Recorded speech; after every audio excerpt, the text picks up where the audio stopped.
I'm glad you stopped by today. So, we heard from Shoshana the last chapter or two. She really doesn't like Chase, and she really doesn't like that she has to work with him on this video project. But if she doesn't, she can't use Mr. Solway as her subject. So, she's kind of stuck. Chapter 14 is from Chase's perspective.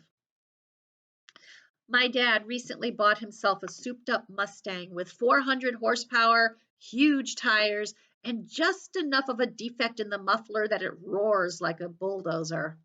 Awesome. That's what he drives when he isn't in the Ambrose electric truck. He won't be caught dead in Corinne's van. And he assures me when I'm 16, my first lesson will be behind the much beloved wheel of the Stang. I hope not, I tell him, because I won't be able to make out a single word over the engine noise. He laughs appreciatively. You won't be able to hear a police siren either, but you'll be able to outrun one. We pull up in front of my house and he kills the engine so we can hear each other scream. Thanks for dinner, Dad. Corinne's a great cook. The best. Helene is really fun, too. I guess we're turning into pretty good friends. He grimaces. Because you played princess with her. Yeah, well, we were going to have an ultimate fighting match, but we couldn't find an octagon. Dad doesn't crack a smile.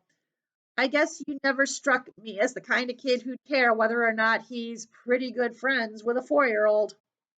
I shrug. She used to be afraid of me. Isn't this better? She wasn't afraid of you exactly, but you were different then.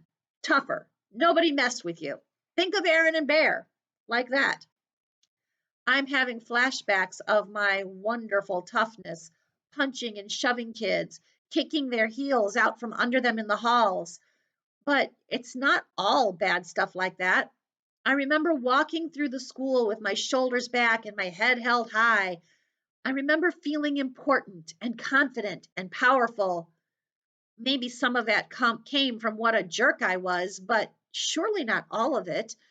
I was a star athlete and a state champion. I had a lot of friends. I was somebody in this town. It's not a crime to be proud of that.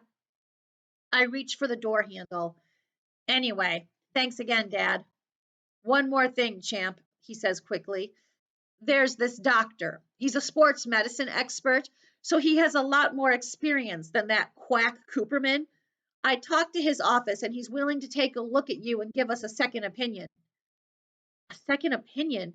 We know exactly what happened to me. What's a second opinion going to do?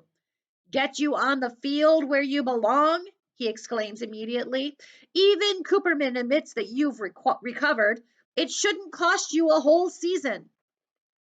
Did Cooperman, Dr. Cooperman explained all that, I remind him. You know, abundance of caution and blah, blah, blah. And if that's the right move, Dr. Niles will tell you the same thing. But if it's not, you're going to throw away your 8th grade year. Maybe another state championship. Nobody's ever won 2 in a row. Not even me. His face is flushed with passion. There's no doubt in my mind that he is 100% sincere. Even more amazing, he's talking about me surpassing what he accomplished on the Hurricanes. Obviously, there's a lot I can't remember, but for him to suggest I might go beyond him, that he might be second best after me, that's huge. How could I not see this Niles guy? He's a specialist, which means he knows more about sports injuries than anybody, including Dr. Cooperman. If he gives me the okay to play, then nobody can stop me. I'll tell Mom, I promise. God, no, he explodes. When I gawk at him, he adds, we don't want to worry her. She's got enough on her mind. I'll take you to Dr. Niles, and when we get the all clear, then we'll find a way to bring it up to your mother. I don't want to get my hopes up too high. You mean if we get the all clear, I amend. Whatever, but I've got a good feeling about this, champ. You'll have your old life back before you know it. My old life. I allow my mind to sift through the idea. I'm excited to play football, but what I really crave is the chance to be me again, to make up with my best friends and mend fences with the team.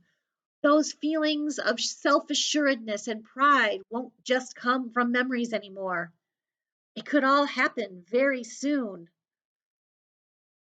I don't know if letting him play football would be a really, really good idea, but then again, I am a mom. So you got to listen to the doctors, right? And do you think this Dr. Niles guy is just going to tell dad what he wants to hear? Or do you think he's going to agree with Dr. Cooperman? I don't know. But even so, he took quite the blow to the head. I don't know if playing football is the right thing for him to be doing. We'll see what happens next time. Talk to you then. Be safe. Be kind.